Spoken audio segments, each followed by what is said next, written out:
Hello, everybody. This is Sudha Jamthe. I'm the author of IoT Disruption, and this is the Internet of Things show. Today, we are going to be focusing on the topic of data science and IoT. So, I'm assuming that all of you who have signed up to watch and who are coming in are interested in Internet of Things. And specifically in today's show, we're going to focus on data. How is data related to Internet of Things? So to get us onto the same page, usually one of the things I do is just get us on the same definition of IoT because it's very broad. And today, I'm not limiting the definition of IoT. Anything that has a sensor, be it on our bodies, a wearable, or be it in our cities, in our streets, or in our homes, or offices, all of them, and in our cars, right? Those are the different categories. And industrial IoT with all our equipments. All of them are Internet of Things, and they have sensors, and the sensors are so tiny. And when the sensor captures information, it could be about temperature or movement or humidity, anything, right? Heat, light, sound. The sensors capture all this, and they keep sending this information out someplace. They send it either to a gateway inside a factory, or it could be sent to the cloud. And that is where things get interesting. So there's a lot of information, and all that information is being sent out. Now it's like a time series of a lot of data. So what do you do with it? And that is where data science kicks in. So the first step I want to set the stage is where big data comes in is there is going to be 50 billion IoT devices by 2020. And we have so much data from them. Imagine, every 5 minutes or 5 seconds, they could be sending information, right? Time series of data is a big volume of data. And how do you, massage the data, play with the data, and do analysis of the data? And the most common thing that's been talked about is predictive analysis of the data, right? And you can find out whether machines are going to break before they break. That's the promise of IoT and data. So today, what I was thinking we will focus on, I'm waiting for our guest, as Ajit Jaukar, and we also have an awesome IoT device called Colibri, which is a smart toothbrush. And those are going to be the two focus of our show today. And Colibri, what it is, it's just like a regular toothbrush, and every bristle of the toothbrush at the end of it, at the tip of it, is a tiny sensor, and it's going to capture the movement of the toothbrush. And what the Colibri team has done is brilliant.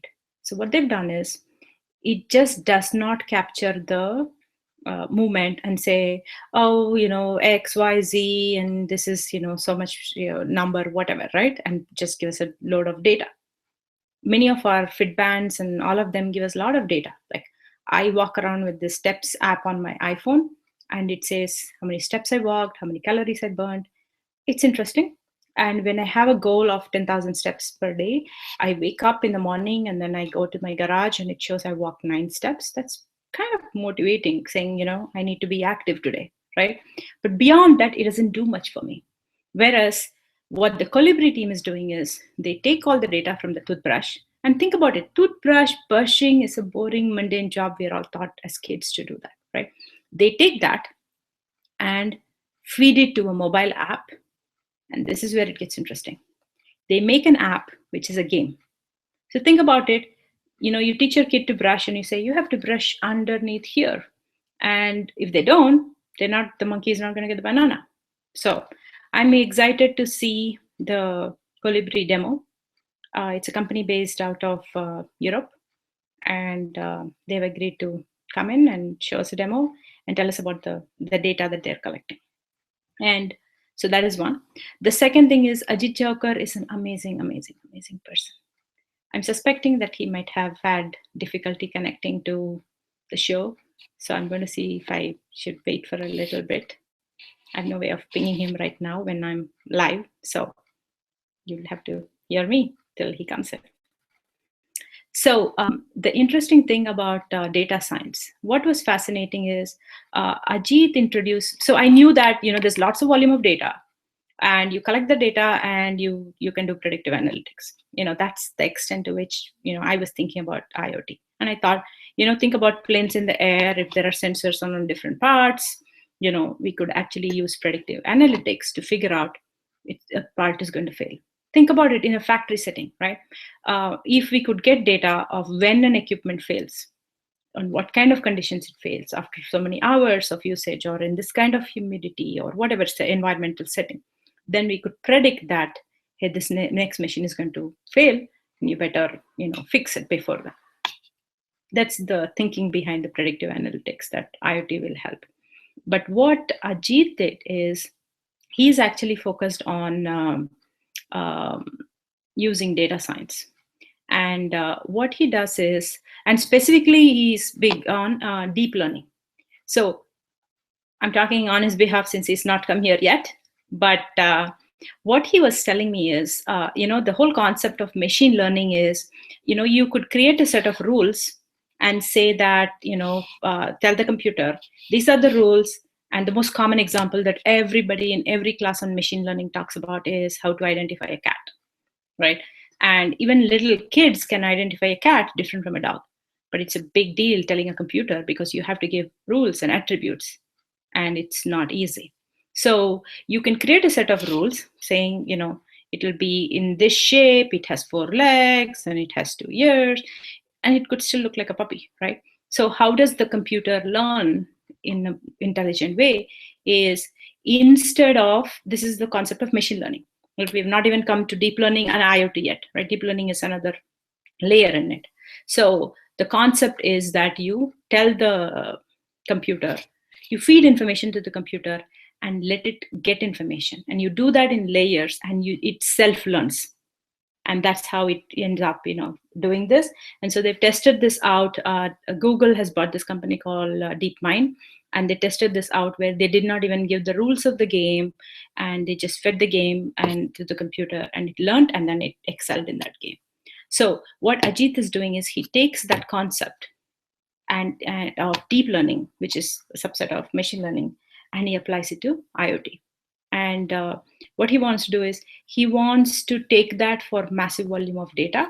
And specifically, his research is focused on the concept of smart cities. So, and not even just smart cities, I think smart cities and security is his latest topic. So that is one.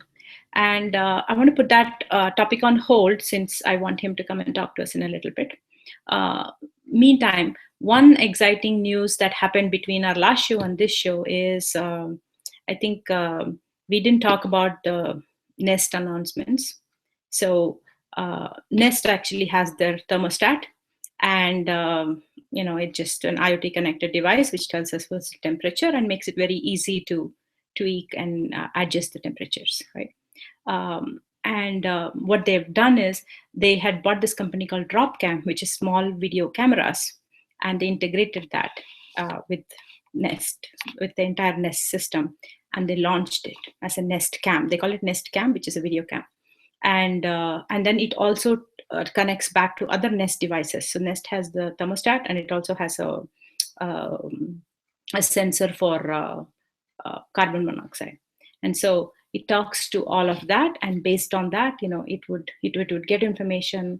The thermostat would adjust if there is a fire, then it would not blow the fan, and things like that. The smoke detector and the thermostat talk to each other.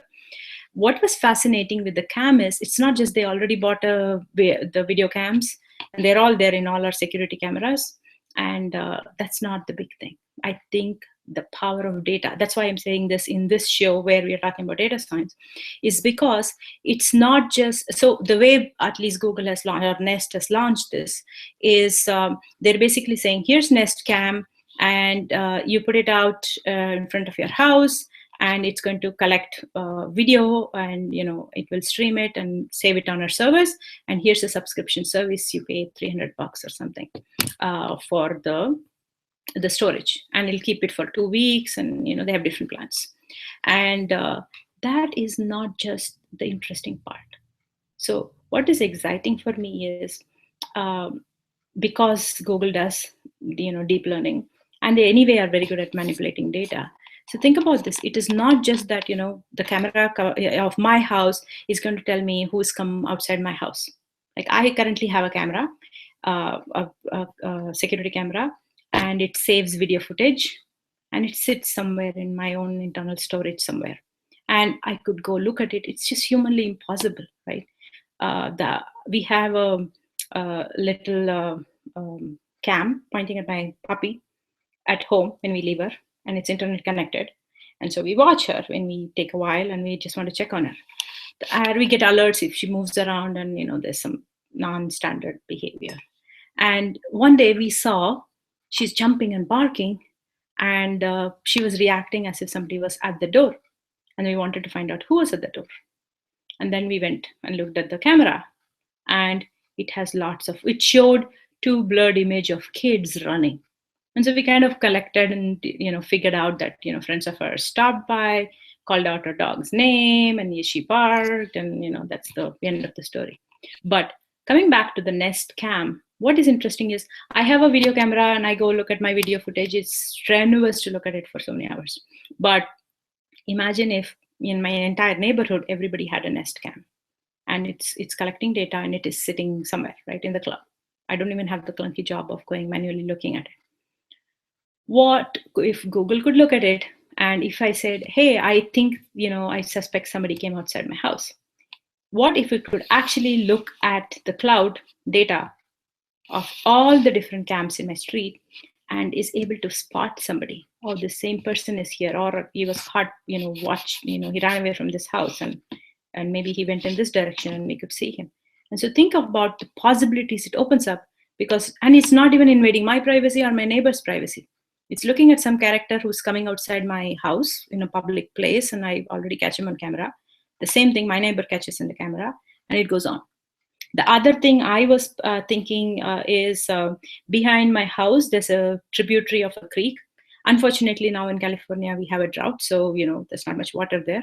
But at one point, almost a little over a year's time back, it was gushing with water. And when I had to leave my puppy, I was worried whether I should leave her with the thing on or not. And the funny thing is, if the cams of my entire street was going to watch, it could actually predict when the flood level rises and when I need to come back home.